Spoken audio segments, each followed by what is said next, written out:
ఒక్క గులాబీ కండువా కప్పుకున్న మా ఎంపీ గారు ఒక్కరుంటే ఇలా పరిస్థితి ఉంటుండేనా?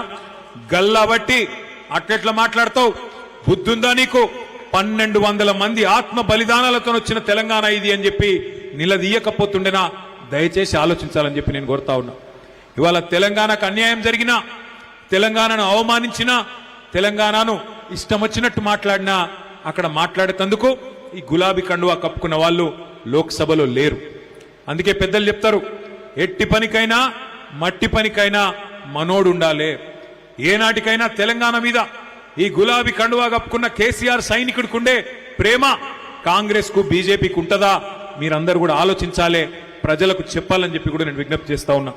ఇవాళ మన సందర్భం, ఇవాళ మనం మాట్లాడుకుంటున్న సందర్భం ఈ కార్యకర్తల శిక్షణా శిబిరం. 3 ముఖ్యమైన ఆలోచనలతోని ఈ కార్యక్రమాన్ని మనం పెట్టుకున్నాం.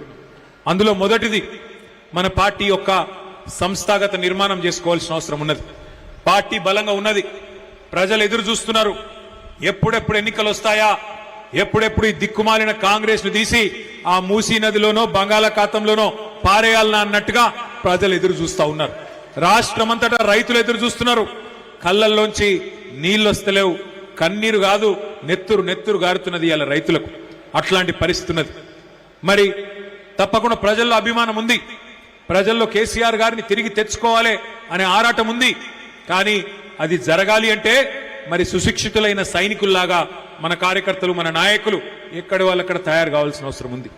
దానికోసమే మనం జూన్ నెలలో, వచ్చే నెలలో సభ్యత్వ నమోదు కార్యక్రమాన్ని ప్రారంభించుకోబోతా ఉన్నాం. జూలై, ఆగస్టు నెలలో మొత్తం కమిటీలు కూడా వేసుకోబోతా ఉన్నాం.